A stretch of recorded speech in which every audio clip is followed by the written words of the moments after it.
Hello guys, आप सभी साथियों का स्वागत है आपके अपनी यूट्यूब चैनल परीक्षा वीर पर। तो बिल्कुल अंतिम समय चल रहा है। कल आप लोग जो है इतनी टाइम पेपर दे रहे होंगे और उसके पहले एक हम लोग अंतिम रूप से रिवीजन कर लेते हैं। और रिवीजन करने का सबसे बेस्ट साधन है प्रीवियस ईयर पेपर।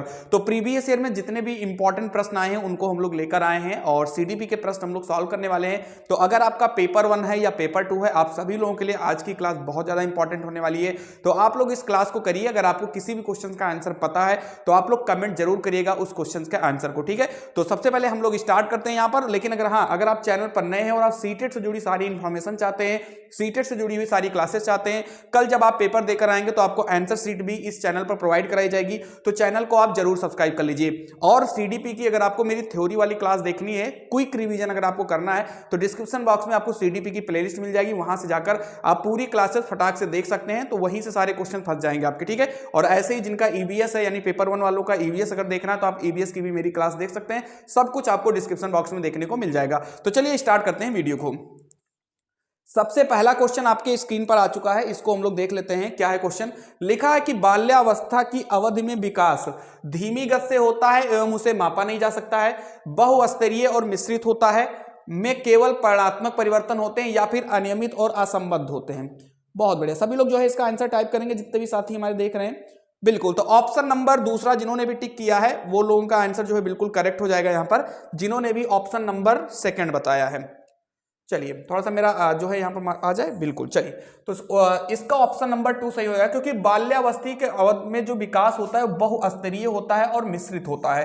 तो ऑप्शन नंबर सेकंड सही हो जाएगा। बाल्यावस्था के अवधि में जो धीमी गति से नहीं, तेज होता है बाल्यावस्था में, केवल परिणात्मक नहीं गुणात्मक भी होता है, अनियमित और असंबद्ध होते हैं। तो ये तीनों आपके आंसर गलत हो जाएंगे। तो अगर आपने बी आंसर टिक किया तो आपका बिल्कुल करेक्ट आंसर हो जाएगा। चलिए क्वेश्चन नंबर सेकंड पे आ जाते हैं, देखते हैं क्वेश्चन नंबर सेकंड क्या है हम लोगों का।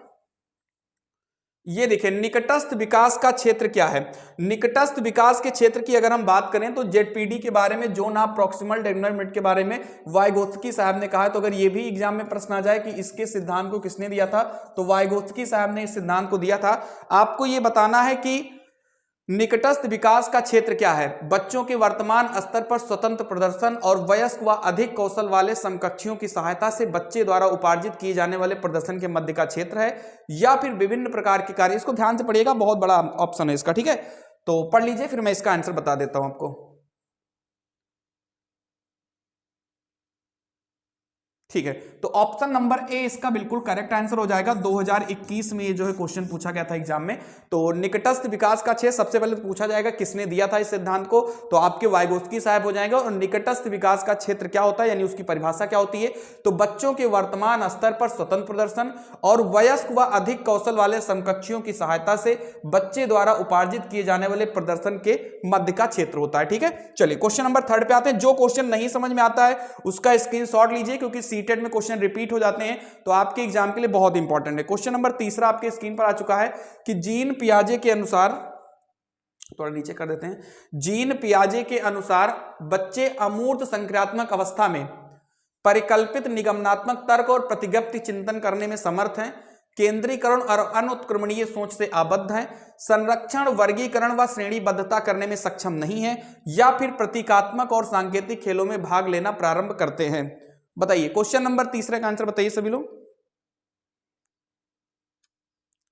बहुत बढ़िया, चलिए तो जीन पियाजे के बारे में अगर हम बात करें तो आपको पता होना चाहिए इसका जो राइट आंसर हो जाएगा वो ऑप्शन नंबर ए हो जाएगा। जीन पियाजे ने संज्ञानात्मक विकास का सिद्धांत दिया था, जिनमें इन्होंने सबसे पहले इन्होंने बताया था इंद्रिय गामक अवस्था 0 से 2 साल, उसके बाद में फिर इन्होंने प्राक संक्रियात्मक अवस्था या जिसको आप पूर्व संक्रियात्मक अवस्था भी कहते हैं 2 से 7 साल, उसके बाद मूर्त संक्रियात्मक अवस्था 7 से 12 साल और अमूर्त संक्रियात्मक अवस्था आपका 12 साल से ऊपर के लिए। तो जीन पियाजे के अनुसार जो बच्चे होते हैं उसमें अमूर्त संक्रियात्मक अवस्था यानी जो लास्ट वाली अवस्था है वो परिकल्पित निगमनात्मक तर्क और प्रतिज्ञप्ति चिंतन करने में वो समर्थ है। तो ऑप्शन नंबर ए अगर आपने किया है तो आपका बिल्कुल ही करेक्ट हो जाएगा। चलिए क्वेश्चन नंबर हम 4 पे आ जाते हैं, देखते हैं इसमें क्या है। लॉरेंस कोलबर्ग की नैतिक विकास के सिद्धांत के अनुसार व्यक्ति किस अवस्था में है जब वह विश्वास करता है कि वर्तमान सामाजिक प्रणाली को सक्रियता पूर्वक बनाए रखने से धनात्मक मानवीय संबंध और सामाजिक वर्ग सुरक्षित रहता है। लॉरेंस कोलबर्ग की बात करें तो इन्होंने कौन सा सिद्धांत दिया था, इनका सिद्धांत है नैतिक विकास का सिद्धांत। याद रखिएगा, सीधा पूछा जाएगा। ये तीन लोग तो बहुत इंपॉर्टेंट है, वाइगोत्स्की, जीन पियाजे और कोलबर्ग। इन्होंने टोटल इसके लिए 3 स्तर बताए थे और 7 सोपान बताया था। ये भी आपको याद रखना, एग्जाम के लिए इंपॉर्टेंट है। तो लॉरेंस कोलबर्ग की नैतिक विकास के सिद्धांत के अनुसार व्यक्ति किस अवस्था में है? जब वह विश्वास करता है कि वर्तमान सामाजिक प्रणाली को सक्रियता पूर्वक बनाए रखने से धनात्मक मानवीय संबंध और सामाजिक वर्ग सुरक्षित रहता है। क्वेश्चन नंबर 4 का आंसर नंबर बी बिल्कुल करेक्ट हो जाएगा, सामाजिक क्रम व्यवस्था अभिविन्यास, ये इसका राइट आंसर हो जाएगा। समझ में आ गई बात? चलिए क्वेश्चन नंबर नेक्स्ट पे आते हैं, देखते हैं अगला प्रश्न क्या है। एक बार वीडियो को लाइक कर दें अगर आप लोगों को अच्छी लग रही है क्लास, तो सभी लोग प्लीज एक बार वीडियो को लाइक कर दें। ये आ गया हार्वर्ड गार्डनर के बहुबुद्धि का सिद्धांत। ठीक है, हार्वर्ड गार्डनर ने कौन सा सिद्धांत दिया था? तो बहुबुद्धि का सिद्धांत दिया था। के अनुसार निम्नलिखित में से कौन सा जोड़ा बुद्धि के प्रकार और अंतः स्थिति अनुपालन संभावना के अनुसार सही है? बताइए। बहुत बढ़िया। चलिए, तो इसका यहां पर कौन सा सही है पूछा गया, तो स्थानिक मनोवैज्ञानिक ये गलत है, अंतरा व्यक्तित्व तो विक्रेता ये भी गलत है, भाषिक मूर्तिकार नहीं, भाषिक वाले क्या होते हैं? कवि वगैरह होते हैं, शारीरिक गति संवेदना खिलाड़ी, तो डी वाला आंसर आपका बिल्कुल करेक्ट हो जाएगा। ठीक है, चलिए ये काफी अच्छा प्रश्न था, काफी जबरदस्त प्रश्न है। चलिए क्वेश्चन नंबर 6 पे आते हैं, देखते हैं कौन सा प्रश्न है। थोड़ा इसका ले लीजिएगा ना आप लोग, थोड़ा जो है स्क्रीन शॉट वगैरह ले लीजिएगा, अच्छे प्रश्न है ये। 6 देखिए, लेओ वाइगोत्स्की फिर आ गया। एक बार मैं आप सभी लोगों से कहूंगा कि आप लोग मेरी लेओ वाइगोत्स्की क्लास जरूर देख लीजिएगा। ठीक है, आपको ऊपर ही मिल जाएगा ये क्लास। ठीक है, ये ऊपर ही मिल जाएगा, अभी जैसे ही आप डिस्क्रिप्शन बॉक्स में जाओगे वाइगोत्स्की साहब की क्लास मिल जाएगी। बहुत क्वेश्चन आते हैं वहां से एग्जाम में, कम से कम मान के चलिए वाइगोत्स्की से 5 से 6 क्वेश्चन आते हैं एग्जाम में, जिसमें 2 से 3 आपको सीडीपी में मिल जाएगा और 2 से 3 आपको और भी पेडागोजी में मिल जाएंगे, सब्जेक्ट वाले पेडागोजी में। तो लेओ वाइगोत्स्की के अनुसार बच्चों के संज्ञानात्मक विकास में भाषा की एक महत्वपूर्ण भूमिका है। बच्चे भाषा अधिग्रहण यंत्र द्वारा भाषा सीखते हैं। बच्चों का संज्ञानात्मक विकास चरणों में होता है या फिर स्कीमा के परिपक्वन से बच्चों में संज्ञानात्मक विकास अग्रसर होता है। क्वेश्चन नंबर 6 पर आ जाइए। देखो, जब भी लेओ वाइगोत्स्की साहब की बात आती है तो आप हमेशा आपको याद रखना है कि इन्होंने क्या दिया था। तो इन्होंने 2-3 चीजें आपको याद रखना है, 3 चीजें तो आपको कम से कम याद ही रखना है। 3 चीजें आपको याद रखनी है। एक तो आप लोगों को याद रखना है सोशल, कल्चर और लैंग्वेज, ये 3 चीजें। यानी यस यानी कि समाज के बारे में इन्होंने बताया है, सी यानी कल्चर यानी कि सांस्कृतिक के बारे में बताया है, ये भी याद रखना है, और एल यानी कि लैंग्वेज यानी भाषा के बारे में बताया। ये 3 चीज अगर आपको वाइगोत्स्की में ऑप्शन में दिख जाते हैं तो समझ लीजिए कि वही आंसर आपका सही हो जाएगा। बच्चों के संज्ञानात्मक विकास में भाषा की एक महत्वपूर्ण भूमिका होती है, ये बिल्कुल करेक्ट है। और यहां पर यंत्र की बात किया जो कि गलत है, ऐसा कुछ नहीं होगा। बच्चों का संज्ञानात्मक विकास चरणों में होता है, ये किसने कहा था? ये आपके जीन पियाजे साहब ने कहा था। उसके बाद में स्कीमा के बारे में भी किसने कहा था? तो ये भी जीन पियाजे साहब ने ही कहा था। ठीक है, तो ऑप्शन नंबर 1 इसका बिल्कुल ही करेक्ट हो जाएगा। बस ये याद रखना कि वाइगोत्स्की के बारे में समाज, सांस्कृतिक और भाषा, इन्होंने भाषा के बारे में बताया था। एक बात याद रखिएगा, वाइगोत्स्की साहब और जीन पियाजे ये लोग हमेशा भाषा पर ही इनमें मतभेद हुआ है, क्योंकि वाइगोत्स्की साहब ने भाषा पर बल दिया लेकिन जीन पियाजे ने भाषा पर बल नहीं दिया था। याद रखना, पियाजे ने जो है भाषा पर बल नहीं दिया था, इसीलिए इन दोनों में थोड़ा सा मतभेद देखने को मिलता है। क्लियर है? आगे आते हैं, क्वेश्चन नंबर हम 7 पे आते हैं। अगला प्रश्न है कि एक प्रगतिशील कक्षा में शिक्षण अधिगम प्रक्रिया के दौरान अधिगमकर्ताओं का मूल्यांकन बच्चों के अधिगम में सहायक नहीं है, बच्चों की अधिगम प्रक्रिया में रुकावट उत्पन्न करता है, अभिभावकों को प्रतिपुष्टि देने के प्रयोजन से बेहद सफल, कम सफल व असफल विद्यार्थियों को पहचानने में सहायक होता है, बेहद महत्वपूर्ण है क्योंकि यह बच्चों की समझ की जानकारी देता है और अध्यापक को अपने शिक्षा शास्त्र पर विचार करने में सहायक होता है। बताइए, अच्छा प्रश्न है। सॉरी,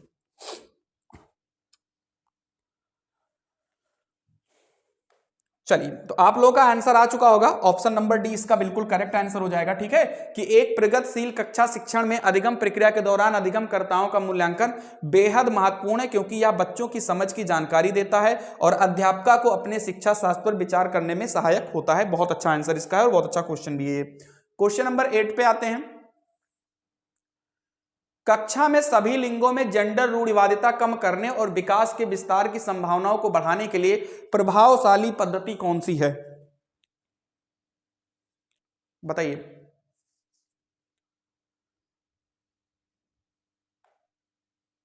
चलिए, लिंगों के जैविक अंतरों की उपेक्षा करना और उन्हें अस्वीकार करना, यह गलत हो जाएगा। समाज में चित्रित लिंग भूमिकाओं को प्रबल करना, यह भी गलत हो जाएगा। एक ही लिंग की योग्यता का समूह बनाना, यह भी गलत हो जाएगा। क्रियाकलाप के लिए मिश्रित लिंग समूह बनाना और विचार विमर्श को प्रोत्साहित करना, बिल्कुल। तो अगर आप लोगों ने भी डी आंसर टिक किया तो बिल्कुल सही आंसर है आप लोगों का। चलिए क्वेश्चन नंबर 9 पे आते हैं। अध्यापकों को कक्षा में बहुभाषीयता को समझना चाहिए। एक गुण और साधन, एक रुकावट, एक समस्या या एक व्यवस्थागत मुद्दा। ठीक है, तो इसमें जो राइट आंसर हो जाएगा वो ऑप्शन नंबर ए हो जाएगा कि अध्यापकों को कक्षा में बहुभाषीयता को एक गुण और साधन के रूप में समझना चाहिए। बहुत अच्छा प्रश्न था ये। चलिए क्वेश्चन नंबर 10 पे आते हैं। बाल केंद्रित कक्षा वह है जिसमें, कितना इजी क्वेश्चन है, जिसमें अध्यापक केवल पाठ्य पुस्तक को ज्ञान के स्रोत के लिए उपयोग करता है। अध्यापक बच्चों को, एक बार समझ लीजिए फिर मैं समझाता हूं, एक बार अपना खुद से देखकर आंसर आप लोग बताइए।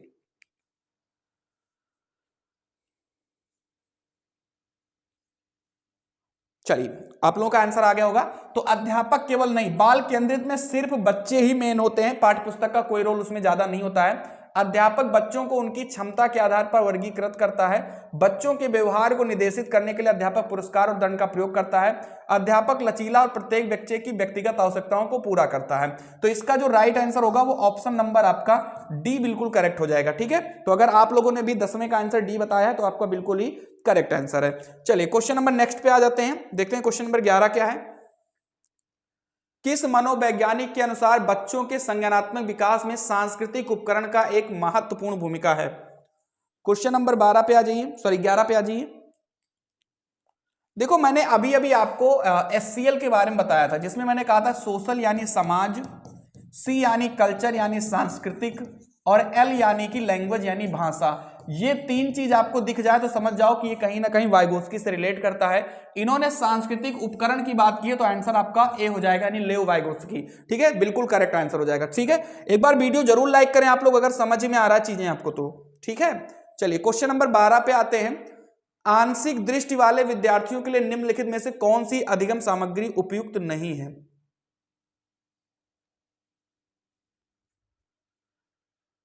बताइए क्वेश्चन नंबर 12।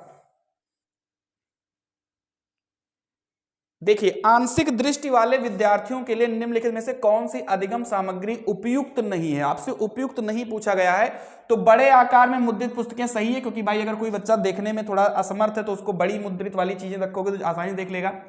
त्रिविमीय निक्से और चार्ट, ये भी करेक्ट है। बोलती पुस्तकें बिल्कुल सुनने में आसानी हो जाएगी। छोटी मुद्रा नहीं होना चाहिए, तो इसका जो राइट आंसर हो जाएगा वो ऑप्शन नंबर डी करेक्ट हो जाएगा। ठीक है, तो अगर आपने भी डी मारा है तो बिल्कुल बढ़िया आंसर होगा। क्वेश्चन नंबर 13, थोड़ा ध्यान से पढ़िएगा, बड़ा क्वेश्चन है। समावेशी शिक्षा के पीछे अंतर्निहित विचार क्या है? बताइए। समावेशी शिक्षा तो आपको पता है ना कि जिसमें हर एक वर्ग का, हर एक समूह का बच्चा उसमें पढ़ता है, वही आपकी समावेशी शिक्षा होती है। बच्चों को उनकी योग्यता के आधार पर पृथक करना और व्यवसायिक प्रशिक्षण का प्रबंध करना, ये तो गलत है भाई। अलग तो किसी को आप इसमें कर नहीं सकते हैं। इंक कहां गया? चलिए, तो अगर हम बात करें यहां पर तो अलग तो आप किसी को कर ही नहीं सकते हैं, तो यहां पर जो ऑप्शन नंबर ए है आपका गलत हो जाएगा। बच्चों की अक्षमताओं के आधार पर उनकी सीमाओं की पहचान करने के लिए उन्हें नामांकित करना, नहीं भाई। अलग अलग अक्षमताओं वाले बच्चों के लिए विशिष्ट शैक्षिक संस्थानों का प्रावधान करना, यह भी गलत है।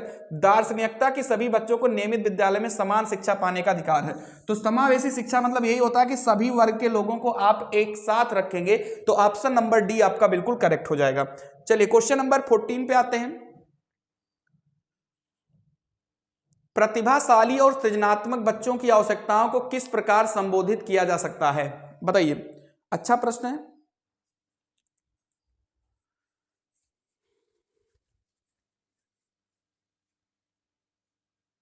किस प्रकार संबोधित किया जा सकता है? चुनौतीपूर्ण कार्य और निरस्ता दूर करने के लिए क्रियाकलाप देकर, वे प्रश्न देकर जिनमें अभिमुखी चिंतन की आवश्यकता है, नहीं, गलत। प्रश्न हल करने के लिए विशिष्ट निर्देश उपलब्ध करा के या फिर रटने पर आधारित परीक्षा देकर। तो ऑप्शन नंबर ए इसका करेक्ट हो जाएगा, चुनौतीपूर्ण। क्योंकि जो प्रतिभाशाली बच्चे हैं उनको जब आप आसान आसान क्वेश्चन दोगे तो वो ऊबने लगेंगे, बोर होने लगेंगे। उनको आप ऐसी चीजें दीजिए जिसपे वो क्रियाकलाप करें और वो बोर ना हो, यानी चुनौतीपूर्ण कार्य और निरस्ता दूर करने के लिए क्रियाकलाप आप दोगे, तभी जो है प्रतिभाशाली जो बच्चे होते हैं या जो सृजनात्मक बच्चे होते हैं उनकी आप जो आवश्यकता है उनको आप संबोधित कर सकते हैं। चलिए क्वेश्चन नंबर नेक्स्ट पे आते हैं। एक बार वीडियो आप लोग क्या कर दीजिए, थोड़ा शेयर कर दीजिए। ये देखिए कल शाम को भी मैंने क्वेश्चन किया था तो वहां पर भी यही सेम क्वेश्चन था कि पठन वैफल्य बच्चों की पहचान किस प्रकार की जा सकती है। कल शाम को भी ये क्वेश्चन था हमारी क्लास में, बताइए। सॉरी, चलिए, पठन वैफल्य बच्चों की पहचान किस प्रकार की जा सकती है? उनके सामाजिक एवं सांस्कृतिक संदर्भ को जानकर, पूर्ण शारीरिक स्वास्थ्य परीक्षण द्वारा नहीं, उनके पढ़ने और लिखने की कौशलता विश्लेषण से। तो ये आपका सही हो जाएगा। तो ऑप्शन नंबर सी आपका बिल्कुल करेक्ट आंसर हो जाएगा, 15 का सी, यानी पठन वैफल्य बच्चों की पहचान आप उनके पढ़ने और लिखने की कौशलता के विश्लेषण से आप कर पाएंगे। चलिए क्वेश्चन नंबर 16 पे आते हैं। काफी अच्छा प्रश्न है, बड़ा भी है, चलो देखते हैं। प्रतिकूल परिस्थितियों और वंचित पृष्ठभूमि वाले अधिगमकर्ताओं को संबोधित करने के लिए निम्नलिखित में से कौन सी पद्धति प्रभावशाली नहीं है? आपको बताना है कि कौन सी पद्धति इसमें प्रभावशाली नहीं है। थोड़ा बड़ा है तो ध्यान से पढ़िएगा आप लोग। बहुत बढ़िया,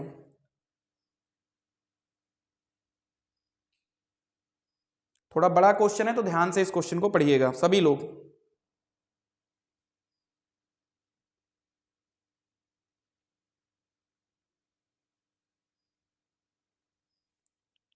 चलिए, तो अगर आप लोगों ने इसका ऑप्शन नंबर बी टिक किया है तो आपका बिल्कुल करेक्ट आंसर हो जाएगा, क्योंकि इसका राइट आंसर होगा बी।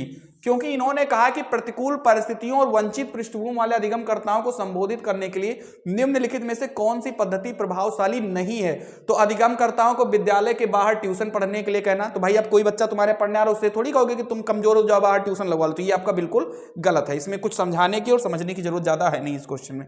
क्वेश्चन नंबर 17 पे आइए। बच्चों के अधिगम में शारीरिक स्वास्थ्य और सांवेगिक अवस्था का कोई प्रभाव नहीं होता है कि एक महत्वपूर्ण भूमिका है, का कोई आपसी संबंध नहीं है कि भूमिका नगण्य है। बताइए, बहुत ही अच्छा प्रश्न है ये।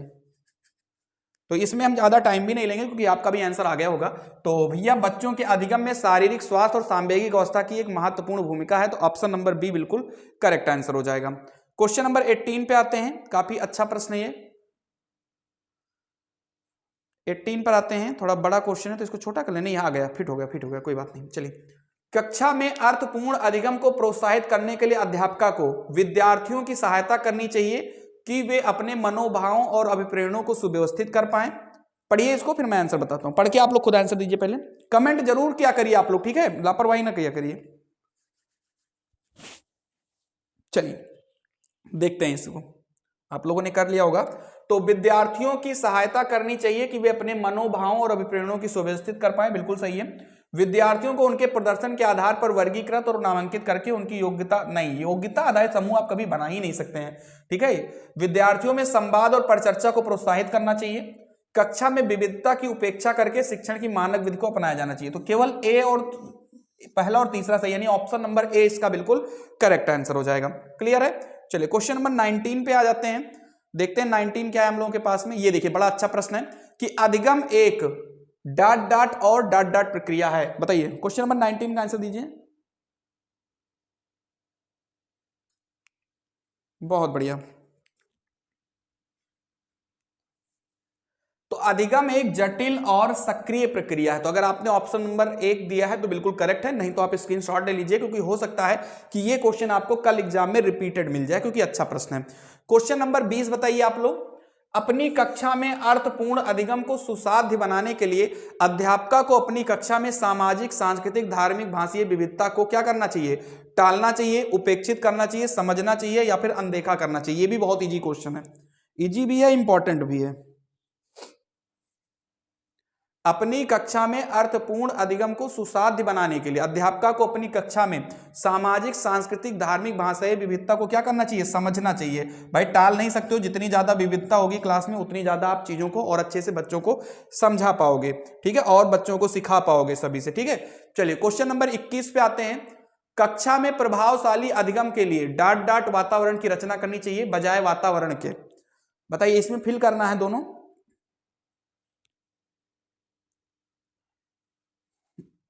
बताइए, कक्षा में प्रभावशाली अधिगम के लिए सहयोगिक वातावरण की रचना करनी चाहिए बजाय प्रतिस्पर्धिक वातावरण के। ठीक है, यानी कि जो बच्चे होते हैं, ये इसमें कहने का मतलब है कि अगर आपको प्रभावशाली अधिगम आपको कक्षा में कराना है तो आप ऐसा करिए कि बच्चे एक दूसरे का सहयोग करें बजाय इसके कि वो एक दूसरे से प्रतिस्पर्धा करें। ठीक है, तो इसका राइट आंसर जो है 1 करेक्ट हो जाएगा। चलिए, शाम को 7 बजे भी जुड़ना आप लोग, शाम को 7 बजे भी एक लास्ट क्लास करवाई जाएगी। ठीक है, अच्छी क्लास होगी शाम को। निम्नलिखित में से कौन सा उदाहरण विद्यार्थियों को अधिगम के लिए अभिप्रेरित करने के लिए प्रभावशाली पद्धति है? बताइए, क्वेश्चन नंबर 22 का आंसर दीजिए। अभिप्रेरित करने की प्रभावशाली पद्धति है, देखो, पाठ उपलब्ध कराकर विशेष जब विद्यार्थी को कोई नया कौशल सीख रहे हो, सीखने से ज्यादा कार्य पूर्ण करने पर बल देना बिल्कुल गलत है। वे कार्य देना जो कि बहुत सरल हो, नहीं, प्रतियोगिताओं के लिए बहुत से अवसर उपलब्ध उत्पन्न कराना, प्रतियोगिता की बात यहां पर कर रहा है, ये भी गलत हो जाएगा। ठीक है, तो पाठ उपलब्ध कराना, पाठ क्या होता है मैं आपको बता दूं, पाठ जिसको हम इसके फोल्डिंग बोलते हैं, ये देखिए यहां पर लिखा है इसके फोल्डिंग बोलते हैं। और अगर कहा जाए पाठ के बारे में किसने बताया था, पाठ का मतलब होता है ये सहयोग करना, यानी बच्चों को सहयोग करना, और इसको भी वाइगोत्स्की साहब ने ही बताया था अपने सिद्धांत में। तो अगर कहा जाए कि पाठ या ढांचा के बारे में किसने बताया था, तो आंसर आपका वाइगोत्स्की हो जाएगा। वाइगोत्स्की से मैं चीजें और क्लियर करूं क्योंकि यहां से क्वेश्चन बनेंगे। तो वाइगोत्स्की कभी भी पाठ या ढांचा की बात आ जाए, पाठ या ढांचा या फिर सहयोग करने की बात आ जाए, पाठ या ढांचा या सहयोग करने की, या फिर आपको जेडपीडी की बात किया जाए, जो ना प्रॉक्सिकल डेवलपमेंट या निकटस्थ समीपस्थ क्षेत्र होता है ना, वो हो जाए, या फिर आपसे एससीएल सोशल कल्चर लैंग्वेज, इन सभी के बारे में बात हो जाए, तो समझ लो कि वाइगोत्स्की साहब हैं। तो ऑप्शन नंबर ए इसका बिल्कुल करेक्ट आंसर हो जाएगा। चलिए, क्वेश्चन नंबर 23, बच्चों के चिंतन के विषय में निम्नलिखित में से कौन सा कथन सही नहीं है? 23 का आंसर दीजिए। बहुत बढ़िया, कौन सा सही नहीं है, पढ़िए और आंसर दीजिए। बच्चे अपने आसपास की विविध घटनाओं के बारे में स्वयं अपने सिद्धांतों की रचना करते हैं, ये तो आपका सही है। बच्चे प्रत्ययों को स्वयं नहीं सोच सकते और अध्यापक की मूल भूमिका उन्हें जानकारी उपलब्ध कराती है, ये गलत है, क्योंकि स्वयं नहीं सोच सकते, बच्चे क्यों नहीं स्वयं सोच सकते हैं, बिल्कुल सोच सकते हैं, तो दूसरा गलत हो जाएगा। बच्चे अपने आसपास की विविध घटनाओं के बारे में सक्रियता पूर्वक सोचते हैं और उनमें अन्वेषण की लालसा रखते हैं, भी सही है। बच्चे अपने आसपास की वस्तुओं को जानने के लिए जन्मजात जिज्ञासु होते, सही है। यानी इसका आंसर नंबर बी आपका करेक्ट हो जाएगा, क्योंकि यही सही नहीं है। क्वेश्चन नंबर हम आते हैं 24 पे। बच्चों का विद्यालय में असफल होना प्रस्तावित करता है कि वंचित पृष्ठभूमि वाले बच्चों में अधिगम का सामर्थ्य नहीं होता है, निर्दिष्ट करता है कि विद्यालय इन बच्चों की आवश्यकताओं और रुचियों की पूर्ति करने में समर्थ नहीं है, साबित करता है कि इन बच्चों में आनुवंशिक पैदाइशी कमियां हैं और इन्हें विद्यालय से निकाल देना चाहिए, या फिर सूचित करता है कि अभिभावकों में अपने बच्चों के अधिगम में सहायता करने के सामर्थ्य नहीं है। बताइए, बच्चों का विद्यालय में असफल होना, चलिए इसको देखते हैं। प्रस्तावित करता है कि वांछित पृष्ठभूमि वाले बच्चों को अधिगम का सामर्थ्य नहीं होता, ये गलत हो जाएगा। निर्दिष्ट करता है कि विद्यालय इन बच्चों की आवश्यकताओं और रुचियों की पूर्ति करने में समर्थ नहीं है, ये सही है। हाँ ठीक है, बी वाला ही आंसर आपका करेक्ट हो जाएगा। ठीक है, चलिए बी बताया है तो करेक्ट है आपका, पूरा पढ़ने की भी जरूरत नहीं है। 25 पे आ जाइए। समूह में एक दूसरे को पढ़ाने और सहायता करने से बच्चे स्वयं की चिंतन प्रक्रिया पर आक्षेप कर सकते हैं और संज्ञानात्मक क्रियाकलाप के उच्च स्तर पर पहुंच सकते हैं। बच्चों में भ्रांति उत्पन्न हो सकती है जो उनके अधिगम में हस्तक्षेप करती है। बच्चों का ध्यान भंग हो सकता है और यह एक प्रभावशाली शैक्षिक पद्धति नहीं है। बच्चों में प्रतिस्पर्धात्मक प्रवृत्ति उत्पन्न होती है जो कि अधिगम में विघ्न रुकावट पैदा करती है। बताइए, क्वेश्चन नंबर 25, तो बिल्कुल अगर आपने ए टिक किया है तो आपका बिल्कुल सही है, क्योंकि समूह में एक दूसरे को पढ़ाने और सहायता करने से बच्चे स्वयं की चिंतन प्रक्रिया पर आक्षेप कर सकते हैं और संज्ञानात्मक क्रियाकलाप के उच्च स्तर पर पहुंच सकते हैं, यह आपका बिल्कुल राइट आंसर हो जाएगा। चलिए क्वेश्चन नंबर आते हैं 26 पे। एक कक्षा में अध्यापिका अपनी शिक्षा शास्त्र व आकलन की विधियों को विद्यार्थियों की व्यक्तिगत जरूरतों के अनुसार परिवर्तित करती है। ठीक है, तो यहां पर अध्यापिका मुख्य रूप से काम कर रही है। तो जब अध्यापिका मुख्य रूप से काम कर रही है, यानी कि एक जो है कक्षा में अध्यापिका अपनी शिक्षा शास्त्र व आकलन की विधियों को विद्यार्थियों की व्यक्तिगत जरूरतों के अनुसार परिवर्तित करती है, तो ये आपका प्रगतिशील हो जाएगा। ठीक है, एक प्रगतिशील कक्षा में अध्यापिका अपनी शिक्षा शास्त्र व आकलन की विधियों को विद्यार्थियों की व्यक्तिगत जरूरतों के अनुसार परिवर्तित करती है, तो बी आंसर इसका बिल्कुल राइट आंसर हो जाएगा। चलिए 27 पे आ जाते हैं, देखते हैं 27 क्या है हम लोगों के पास। ये रहा 27। विकास के विषय में निम्नलिखित में से कौन सा कथन सही है? बच्चों के विकास में बहुत सी सांस्कृतिक विविधताएं होती हैं। संसार में सभी बच्चों का विकास एक ही क्रम में और सुनिश्चित समय से होता है। विकास सुरुचिपूर्ण सुव्यवस्थित समूह की अवस्थाओं में पूर्व निश्चित आनुवंशिक घटकों के कारण होता है, या फिर विकास एक सरल और एक दिशीय प्रक्रिया है। 27 ठीक है, राइट आंसर ए वाला ऑप्शन हो जाएगा कि विकास के कौन सा सही है, तो बच्चों के विकास में बहुत सी सांस्कृतिक विविधताएं होती है, बिल्कुल करेक्ट आंसर है, बाकी सारे के सारे गलत हैं। बहुत बढ़िया, एक बार लाइक कर दो वीडियो को सभी लोग, जितने भी बच्चे हमारी वीडियो देख रहे हैं प्लीज लाइक कर दीजिए अगर क्वेश्चन आपको अच्छे लग रहे हैं। ऐसे ही क्वेश्चन कल आपको एग्जाम में देखने को मिलेंगे, ठीक है, तो इनको आप लोग जो है अच्छे से देख लीजिएगा। निम्नलिखित में से मध्य बाल्यावस्था की अवधि का मुख्य प्रमाण चिन्ह कौन सा होता है?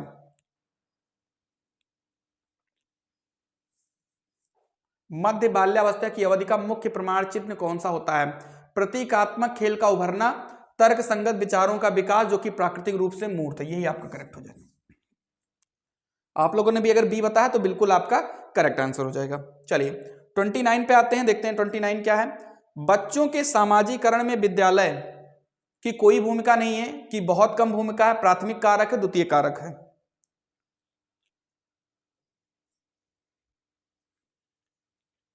बताइए।